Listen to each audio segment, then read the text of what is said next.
Pero ¿de dónde surgió esta sombra, no? El impulso de la separación creó el contraste y esta guerra entre la luz y la oscuridad.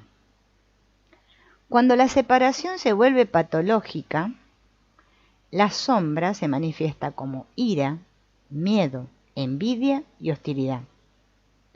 El alma humana se siente simultáneamente divina y diabólica, sagrada y profana, santa y pecadora. En las tradiciones orientales hay un proverbio que dice que el santo y el pecador son como el reverso de una moneda. El pecador tiene un futuro y el santo tiene un pasado donde sus papeles están invertidos. La lujuria prohibida y el amor incondicional son las dos caras de la misma moneda. No puedes tener una moneda sin un anverso y un reverso, ni corriente eléctrica sin un polo positivo y un negativo. Por eso es importante tomar conciencia que esto vive dentro de nosotros y no creer que solo somos buenos, podríamos decir, ¿no? No, es que los dos conviven dentro de nosotros. La vida no puede existir sin este otro polo contrario. Cuando entendemos esto, lo primero que descubrimos es que es normal tener una sombra. La sombra es este impulso de separación. Y el impulso, podríamos decir, divino, es el que busca la unidad.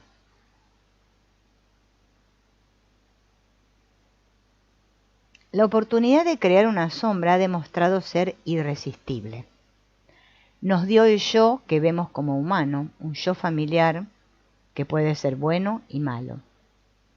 No hay un misterio en esto. El yo verdaderamente misterioso aparece cuando nos preguntamos si el poder de la autocreación se puede utilizar para hacer algo nuevo. O sea, unir en vez de dividir. El ego ha llevado a los seres humanos a una desenfrenada carrera a través de la beatitud y la tragedia. Nuestra alma, este lugar de contradicción, paradoja y ambigüedad, siempre ha estado luchando contra estos impulsos, el divino y el diabólico.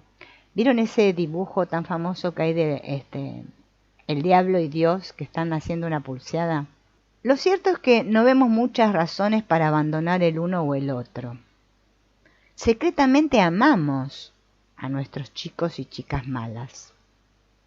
Llamar a alguien pasota es todo un cumplido. Sin embargo, desde otra perspectiva, hemos estado vagando por la neblina de la ilusión. ¿Se acuerdan que la vez anterior hablamos esto de la neblina de la ilusión, no? En vez de ejercer nuestro poder para crear el yo que deseamos ser, hemos heredado pasivamente un yo dividido, con todo el misterio y conflicto que ello comporta. Cuando decides que el yo, mí y mío definen quién eres, el peligro de la dualidad es inevitable. No puede haber Dios sin diablo. ¿Qué es el diablo? Este famoso diablo. No es el coso rojo cuando está en el medio del fuego con el tridente. No. Es la sombra mítica. El ángel caído. Por eso tenemos tantos mitos, ¿no?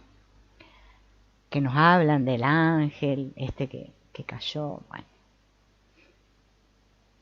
El Lucifer era, ¿no? Bien.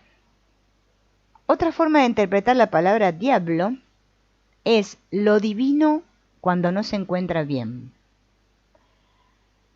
De esto se deduce una asombrosa conclusión. No puedes tener un universo si no hay una oscuridad que luche contra la luz. El contraste no parece muy excitante, pero cuando explotó en el universo visible el resultado fue dramático. Un holograma vivo del bien y del mal. No existe átomo o partícula subatómica en el cosmos que no participe del drama de los opuestos. Empezando por las cargas eléctricas y ascendiendo hasta llegar a la batalla entre Satán y Dios.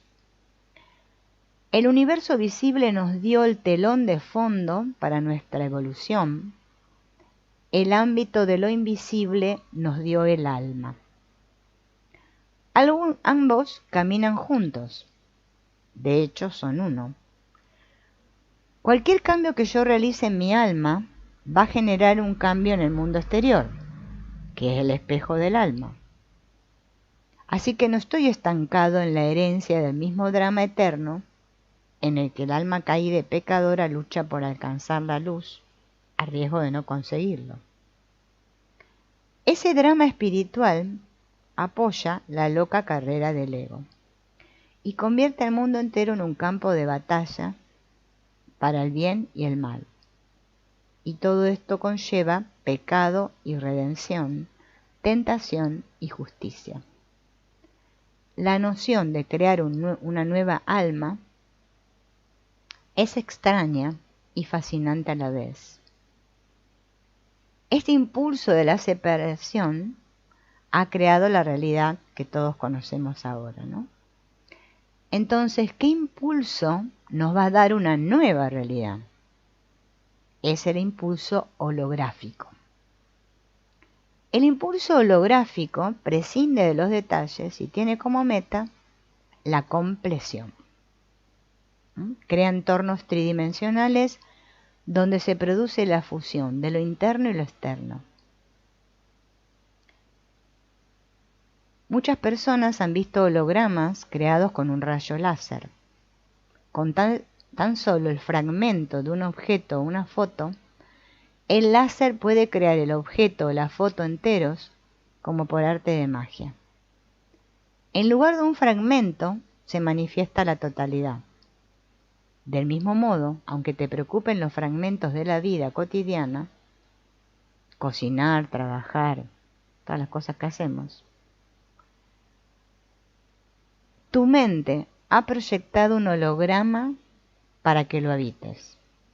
Un holograma de nosotros. Vivimos dentro de una totalidad. El impulso holográfico no se puede destruir ni desconectar. Aunque mires a tu alrededor y te disguste la mayor parte de las cosas que ves en tu mundo personal, aunque te sientas atrapado por otras personas y situaciones difíciles, conservas el poder para crear un holograma totalmente distinto. Un holograma nuevo implica un yo nuevo. Tampoco se puede conseguir a pedacitos. Es más fácil crear la totalidad que cambiar tu realidad fragmento a fragmento, que quizás es lo que queremos hacer todos, ¿no? Soluciono aquí, después soluciono aquí, después... No, todo, porque un holograma es completo. Entonces, para que se produzca este cambio holístico, tengo que actuar en el plano de la creación holística. Hay un ejercicio fascinante que nos da una pista sobre cómo funciona esto. ¿En qué consiste el ejercicio? Lo vamos a hacer ahora. Cierro los ojos e imagino una experiencia visual vívida. Por ejemplo, un atardecer, unas montañas, un campo, bueno, lo que cada uno quiera. Pero la tengo que visualizar a esa experiencia como que yo estoy ahí. O sea, que sea vívida, que tenga color, que tenga detalle. Luego voy a imaginar un sabor que me guste. Puede ser el del café, el del chocolate, jugo de naranja, no sé.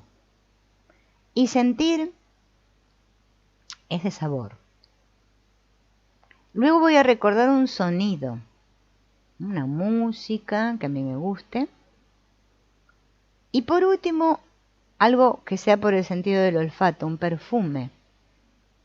Una rosa, un lirio. Bien. Tras haber imaginado vívidamente estas experiencias con mis 5 sentidos, una vez que la imaginé toda, voy a abrir los ojos y me voy a sorprender de lo que veo.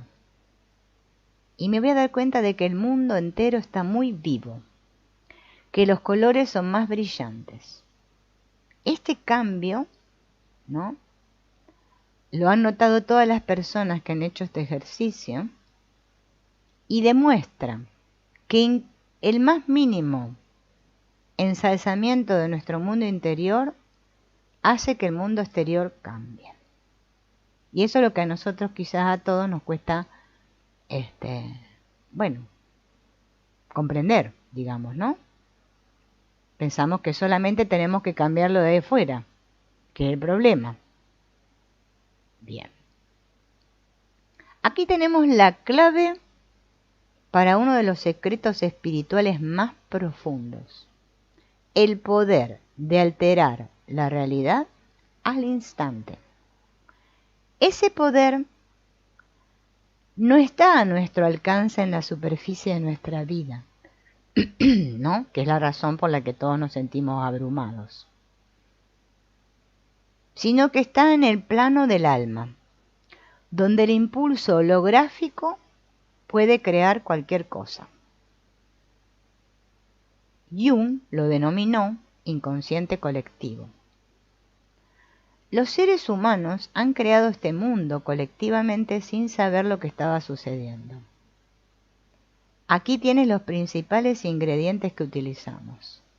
Observa cómo fueron adentrándose en una espiral cada vez más profunda desde el principio, que parece bastante inocuo, hasta el final, que es altamente destructivo. Y ahora lo vamos a ver. Esperen que ahora se los voy a nombrar a todos, ¿no?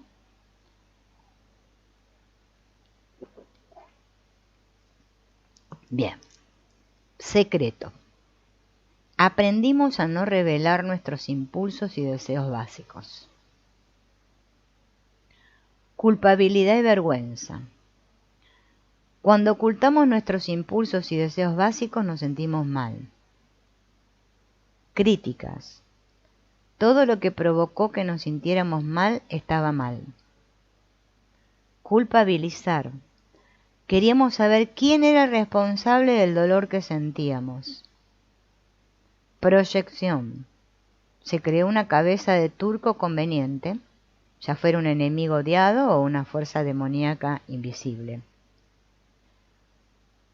Separación. Hicimos todo lo posible para alejar de nosotros a esa fuerza demoníaca.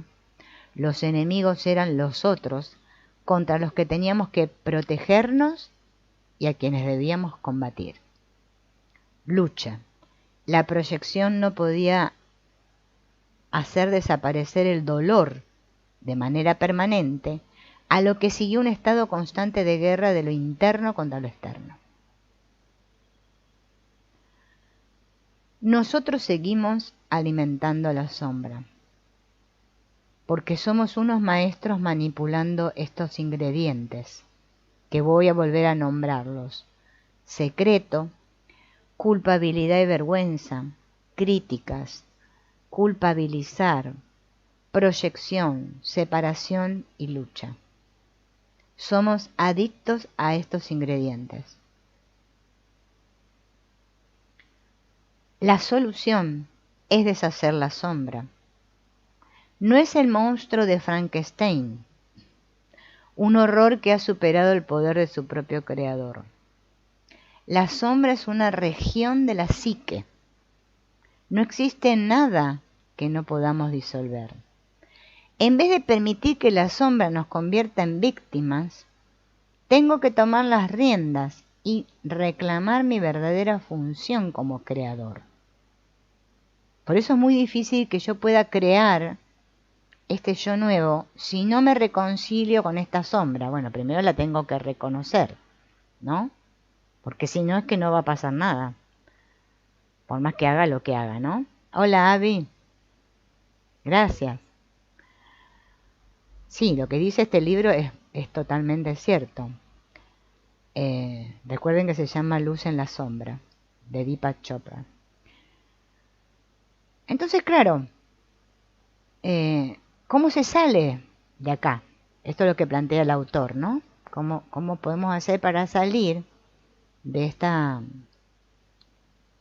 asunto de la sombra?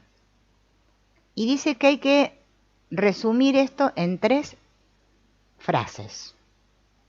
Primero, la dualidad es donde nos encontramos ahora, que todos lo sabemos, la dualidad. Vivimos en un mundo dual, blanco, negro, frío, caliente, bueno, todo así. La sombra, esa sería el primero. La segunda, la sombra nos ha rodeado con la neblina de la ilusión. ¿Se acuerdan que de esto hablamos la vez anterior? Esto de que el velo, ¿no? Esto que como que no podemos ver, o que ahora vemos todo a través de unos filtros. Y tercero, nuestro yo dividido es nuestra ilusión principal y la más perjudicial. Este yo que creo ser. Entonces ahora vamos a abordar este problema de un modo más personal. A casi todos nos cuesta ver nuestra sombra. Para la mayoría nuestra vida cotidiana no es patológica. Aunque los expertos nos digan que los malos tratos y los abusos sexuales domésticos están mucho más extendidos de lo que queremos admitir, aunque la depresión y la ansiedad sigan aumentando de forma alarmante, a la gente normal y corriente le resulta más fácil negar el lado oscuro de la naturaleza humana. Así que es importante que reconozcamos que la sombra no es el coco mete miedo. Todo lo que nos mantiene en la inconsciencia es el efecto de la sombra. Porque la sombra es el lugar donde se oculta el dolor y el estrés. Los estallidos masivos de violencia se producen justamente cuando el estrés social ya no se puede seguir reprimiendo. Vieron que esto a nivel de la sociedad sucede así. Si los gobiernos reprimen, va a llegar un momento que se produce un estallido social, ¿no es cierto? La violencia doméstica, ¿cuándo se produce?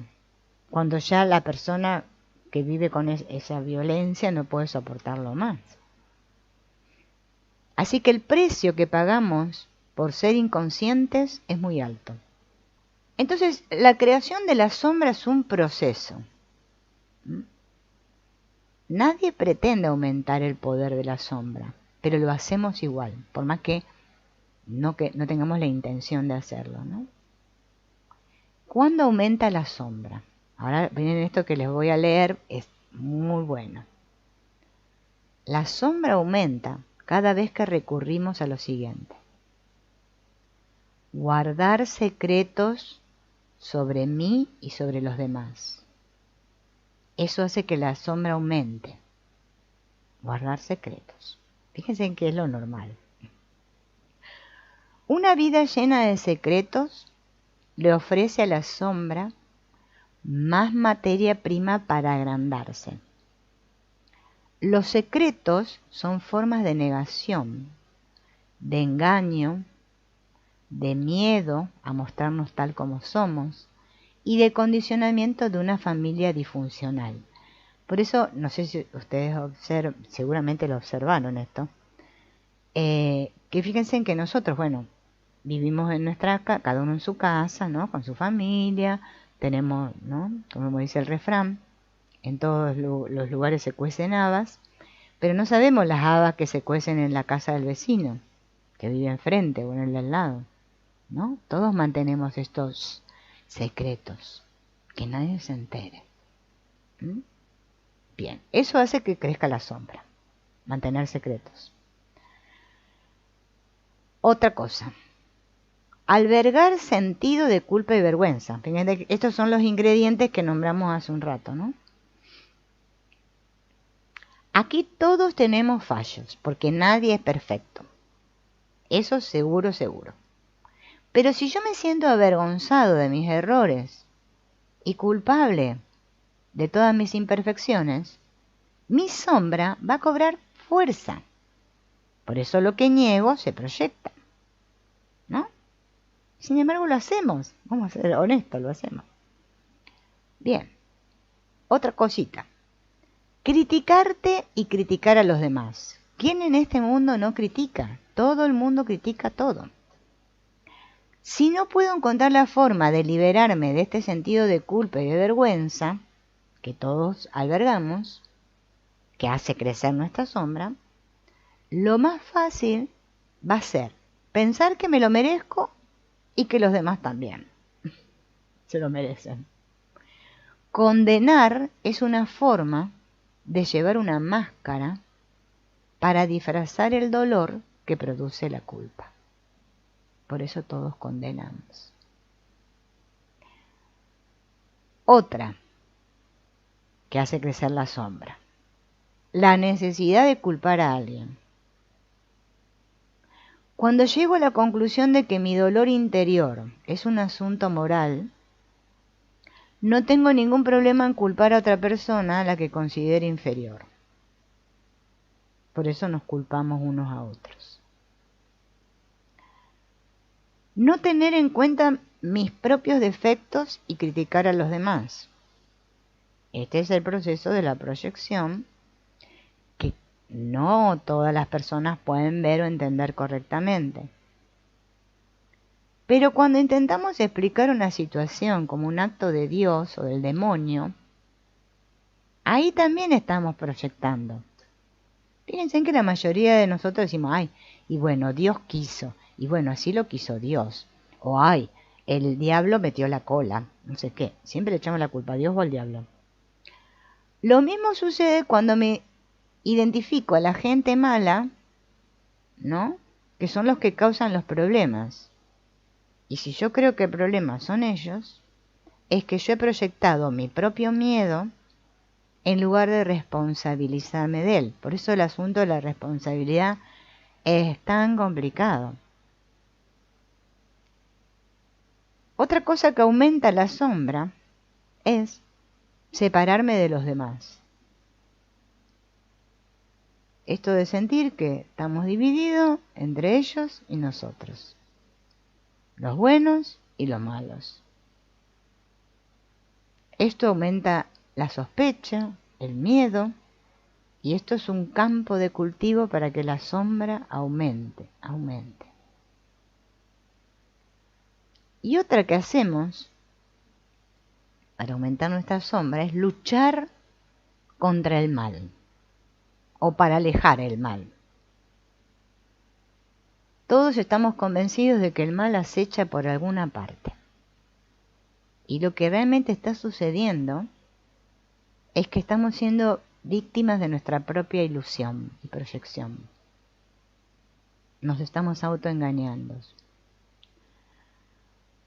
Y todo esto es para que la sombra crezca. Bien. Entonces tenemos que ver cómo reducir el poder de la sombra, ¿no?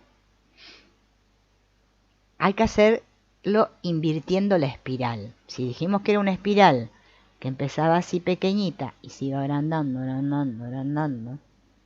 ahora hay que ir en reversa, ¿no? Empieza con el pensamiento.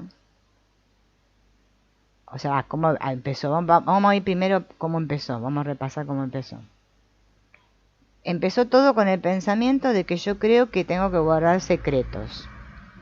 Que esos secretos, en lugar de permanecer ocultos, me van a